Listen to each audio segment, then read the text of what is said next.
Graco 390 cordless. Let's take a look. So who's this sprayer for? What's its performance and spec? And what can we expect to be spraying or get out of it performance wise? Let's take a deeper look and see who this spray is for and what we can expect from it. So smash the like, hit subscribe, all those things help the channel grow. Let's jump in. So, cordless Graco unit. This one's at the minute the most powerful one in the range that they do. They've just brought out not long ago the Quick Shot, which again, a bit like the Ultra handhelds, the Quick Shot's a bit of a like it or lump it kind of sprayer. I still want to get my hands on one to test it out, which I haven't done yet, but give me time. So yeah, the 390 comes with two 6-amp batteries and a charger. I think 60-minute charge time on the charger that comes with it. Personally, I've been using the slower charger. Less chance of it draining your batteries out in the long run because I don't want to keep fast charging them unless it's necessary. Spec wise, surprisingly, it's popping out the same specs as a standard Graco 390. Quick release PC pump. Max tip size is a 0.21, so again like a 521 or a 621. Both come with a 15 meter 1/4 bore hose, so not the flexible one like I keep saying that come with the GXFF. I quite like getting the more flexible hose, which is the 3/16, so you could get a 7.5 meter 3/16 hose, put that on there with a hopper, and that'd be a fantastic woodwork spraying machine for its portability and the ease with the flexible hose compared to that really long 15 meter one.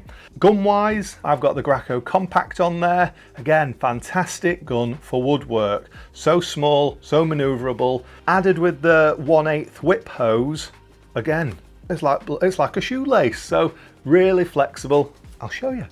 So that is my shoelace whip, which is a 1/8 whip, just over a meter.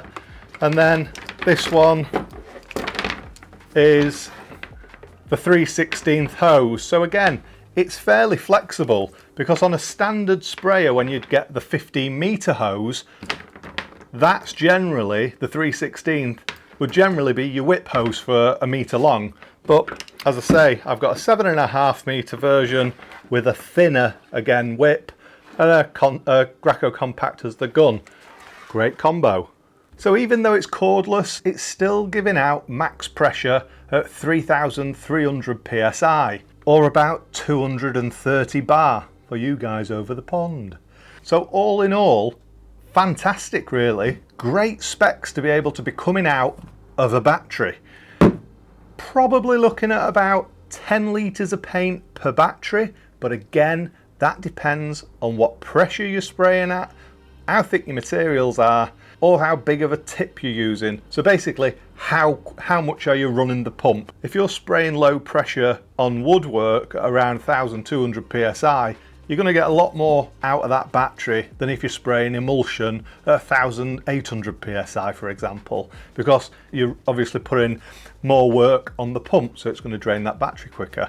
So believe it or not, the cordless version is actually just over 1 kilogram lighter than the corded version. So it surprisingly makes it a bit more portable. Setup wise, again, it's just a cordless version of the 390. So if you are familiar with that, it's a great starter unit. But because this is a battery powered, it is fantastic and so versatile for a number of jobs. You could take this on site with you and not have to worry about power supplies. You buy a few more batteries or even a 7 or 8 amp DeWalt battery, you're going to get a lot more life out of there than you will with the 6, obviously. So if it were me, even though it comes with 2 batteries, I would buy another 2, and that way you got 4 batteries, and that's going to be a good amount of spraying for a day if you've got the opportunity to charge as you go as well. Another thing I would do is, filter wise, I always swap mine out to the 30 mesh. They let a bit more through than the black ones. The black ones that you might be used to seeing, they're 60 mesh. So these ones are a bit of a bigger gap, so they let a little bit more through. If you have been spraying for a while and you notice sometimes when you take this out, it's twisted, That's because it's getting blocked up and the machine's working harder to filter and suck that paint through, so they can twist and misshape. So by swapping to something that lets a bit more through, you're going to put less strain on it to get it through to that next filter in your gun. The other good thing to do would be to filter your paint. First port of call is you're getting a lot of that crap out in that first go, then that filter picks up whatever, then that filter picks up whatever after that, and then it goes to your gun. In my opinion, you're going to run your pump a bit better with that filter in there, unless you're doing woodwork and you can change that to a smaller mesh just to catch any small bits of debris. I'll put some specs on the screen just so you can see, and I would say for the money at the minute, you can probably pick up a new standard version with the cable for about £1,400, whereas the cordless one is about £2,200. So quite a fair bit of a jump, but for what you're going to get portability wise and ease of use, it's definitely going to be worth it for some of you guys.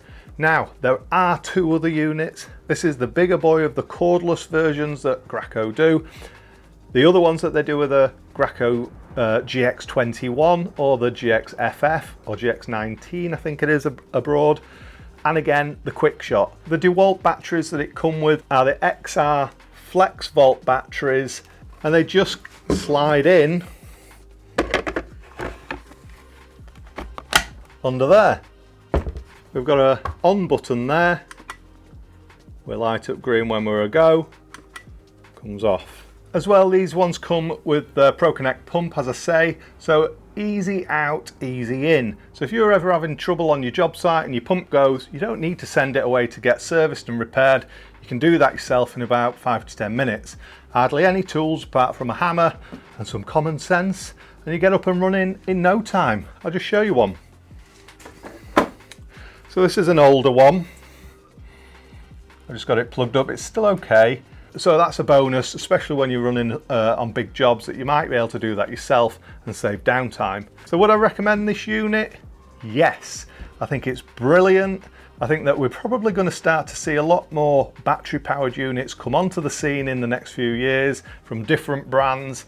But as it stands at the minute, the 390 has always been a powerhouse of a workhorse. It's generally been able to handle more than it's meant to handle. And when I originally had the Graco 390, if you look at my older videos, I ran that sprayer into the ground. I remember spraying about 400 litres one week and it didn't skip a beat. To be fair, as long as you keep on top of it and you put a few bits of oil into the piston just to stop debris forming, then you're going to be getting a lot of life out of your pump. So for you guys wanting versatility with a sprayer where you can take it everywhere without having to worry about power, and you want the actual power of a proper machine, I would say it's definitely worth it. Another thing I noticed is you rarely see second-hand ones of the cordless units, the GX versions or the 390. You very rarely see them come up. It's because people want to keep hold of them. They're not like the standard ones where they smash them into the ground and then just replace them. But again, because you can change the pump and you can change the other parts quite easily, it's a keeper. And not much goes wrong with them really, unless you're just hammering it into the ground. So if you look after this sprayer, that spray is going to make you a lot of money and look after you. So I'll do a couple more videos on the cordless version, how to clean it, and we'll do one of it spraying and in action, and we'll see how noisy it is. But until then, smash the like, hit subscribe, all those things help the channel grow. See you in the next one.